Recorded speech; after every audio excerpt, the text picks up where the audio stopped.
নমস্কার, আমি ডক্টর অভিজিৎ দত্ত, শিশুরোগ বিশেষজ্ঞ, গোমতী ডিস্ট্রিক্ট হসপিটাল।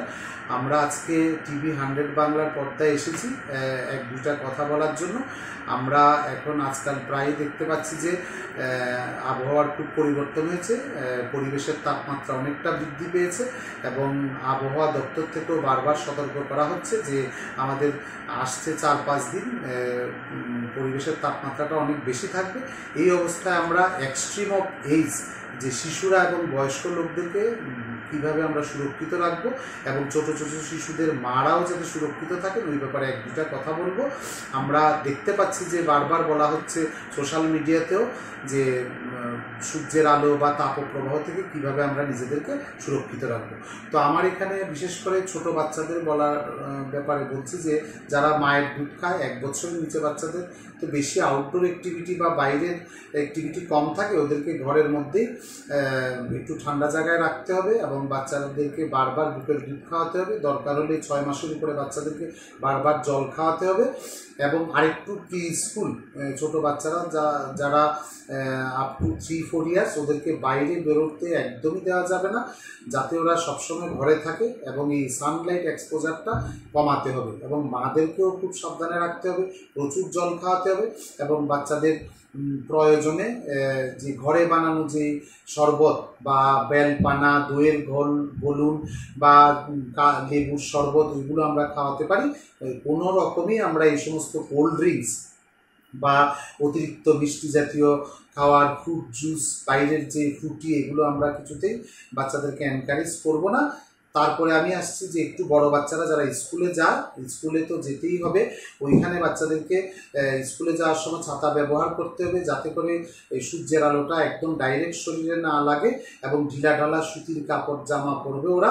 এবং স্কুলে যাওয়ার পর ওরা যাতে ক্লাসরুমেই থাকে, আমাদের এখানে শিক্ষকরাও একটা ভূমিকা নিতে হবে যাতে করে ওরা রোদের মধ্যে বা লেজার পিরিয়ডে যাতে বাইরে বের না হয় এবং মাঠে গিয়ে খেলাধুলা না করে ওইটার দিকে লক্ষ্য রাখতে হবে। আর নির্দিষ্ট সময় পর বাচ্চারা যাতে জল খায় ওই দিকটার দিকে লক্ষ্য রাখতে হবে। শিক্ষকরাও বাচ্চাদেরকে এই ব্যাপারে উৎসাহিত করবে জল খাওয়ার জন্য।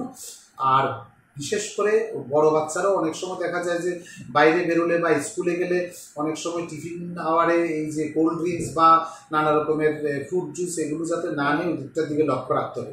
আর বাড়ি ঘরে আমাদের মারা ও যা প্যারেন্টসরা আছেন এসি বেশি ব্যবহার করা যাবে না ছোটো বাচ্চাদের। প্রচণ্ড কম তাপমাত্রা এসি ব্যবহার করার পর দেখা যায় যে হঠাৎ করে বিদ্যুৎ চলে গেল বা এসি নেই, তখন অ্যাডজাস্ট করতে টেম্পারেচারের সাথে অ্যাডজাস্ট করতে অসুবিধা হয়। আর বেশিক্ষণ এসি এক্সপোজার, সারাদিনের পর দিন এসি এক্সপোজার হলে অনেক সময় ঠান্ডা লেগে বুকের সংক্রমণ এগুলো হতে দেখা যায়। তো আমরা এখন আসছি যে কীরকম লক্ষণ দেখা যেতে পারে। প্রথমেই আমরা দেখি যে কিছু হিট র্যাশ কিছু শরীরে দেখা যেতে পারে। তারপর দেখা যায় যে হিট ক্র্যাম্পস, মাসেল ক্র্যাম্পস হয়, হাতে পায়ে অসহ্য ব্যথা হয়, বড়ো বাচ্চাদেরকে দেখা যায়। তো ওই জন্য আমরা কিছুতেই যাতে রোদের মধ্যে বা গরমের মধ্যে ফিজিক্যাল অ্যাক্টিভিটি বেশি না করা হয় ওই দিকটার দিকে লক্ষ্য রাখতে হবে, ওদেরকে বারণ করতে হবে। তারপরে দেখা যায় যে heat exhaustion, heat stroke extreme case, এগুলিতে প্রথমে একটু বমি বমি ভাব, মাথা ব্যথা, শরীর ঝিনঝিন করা, হাতে পায়ে ব্যথা, এক্সট্রিম কেসে অনেক সময় দেখা যায় যে অজ্ঞান পর্যন্ত হয়ে যেতে পারে। তো আমরা ওই সমস্ত কোনো যদি লক্ষণ দেখা যায় বাচ্চাদেরকে আমরা ঠান্ডা জায়গায় রাখবো, কিছুটা মানে জল বেশি করে খাওয়াবো। আর যদি কোনো কারণে দেখা যায় যে অজ্ঞান হয়ে যাচ্ছে বা সেমি কনসাস ওই হিট স্ট্রোকের লক্ষণগুলো দেখা যাচ্ছে, সঙ্গে সঙ্গে আমরা নিকটবর্তী স্বাস্থ্যকেন্দ্রে নিয়ে যেতে হবে।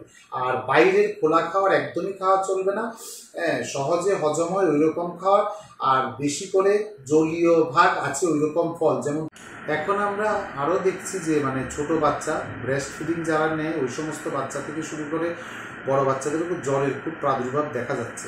তো এটা কিন্তু অনেকটা ডাইরেক্টলি এই এনভায়রনমেন্টাল টেম্পারেচারটা যে বেড়ে গেছে ওইটার জন্য অনেকটা এটার সাথে রিলেশান আছে।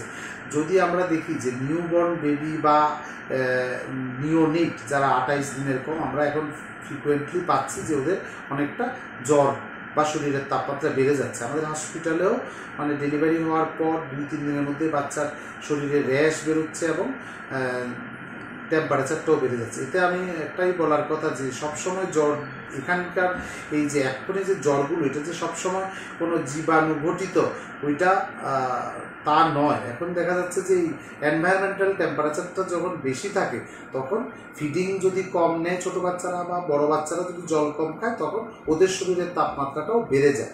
তো এটাকে আমরা অনেক সময় মানে ডিহাইড্রেশন ফিভার বলে থাকি। এটা কিন্তু এখন ফ্রিকুয়েন্টলি দেখা যাচ্ছে।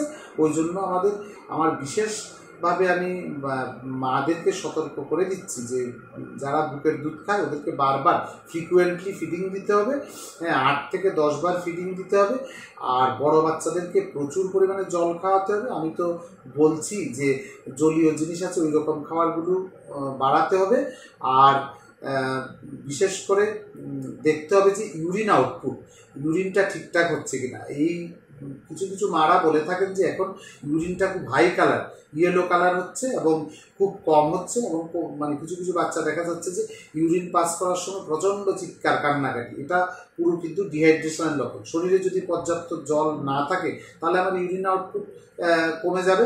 তখন দেখা যায় যে মানে 4-5 ঘন্টা, 7 ঘন্টা, 10 ঘন্টা পার হয়ে যাচ্ছে, ইউরিন পাস করছে না। তো ওই জন্য ওভারঅল আমার বলার উদ্দেশ্য হচ্ছে জলীয় জিনিস ছোট থেকে বড় বাচ্চা সবাইকে জলীয় জিনিস বা জল তরলের পরিমাণটা বাড়াতে হবে, সহজপাচ্য খাবার খাওয়াতে হবে ঘরের, এবং আউটডোর অ্যাক্টিভিটি কমাতে হবে। আর যদি অসুস্থতা বোধ দেখা যায় বা অসুস্থতার লক্ষণ কিছু দেখা যায় তাহলে সঙ্গে সঙ্গে আমাদের স্বাস্থ্যকর্মী বা নিকটবর্তী স্বাস্থ্যকর্মী যোগাযোগ করতে হবে। আর বাইরের কাটা ফল বা বাইরের রাস্তার খোলা খাবার এগুলো আমি বারবার বলছি বাচ্চাদেরকে দেওয়া যাবে না। আমরা এই গরমে যেমন হিট রিলেটেড ইলনেসগুলো দেখা যায়, তারপরে দেখা যায় যে অনেক সময় পেটের সমস্যা এগুলোও হতে পারে। আমরা এখনও পাচ্ছি পেটের রোগ বা পেট ব্যথা, গ্যাস্ট্রাইটিস, তারপরে পাতলা পায়খানা, ওইগুলোকেও আমাদের প্রতিরোধ করতে হবে। তো ওই জন্য আমরা যদি একটু সাবধানে থাকি, একবার হিট স্ট্রোক বা হিট রিলেটেড ইলনেসগুলো যদি হয়ে যায় তখন কিন্তু ম্যানেজমেন্ট করা বা হসপিটালে নিয়ে যাওয়া একটা ফ্যামিলিরও একটা বার্ডেন বা টেনশনের ব্যাপার, বাচ্চার শরীরটাও খারাপ হয়ে যায়। ওই জন্য আমরা আগে থেকেই শীত, তাপ ও প্রবাহের এইগুলো থেকে আমরা নিজেদেরকে সুরক্ষিত রাখবো, বাচ্চাদেরকেও সুরক্ষিত রাখবো। নমস্কার, সবাই ভালো থাকবেন, সুস্থ থাকবেন।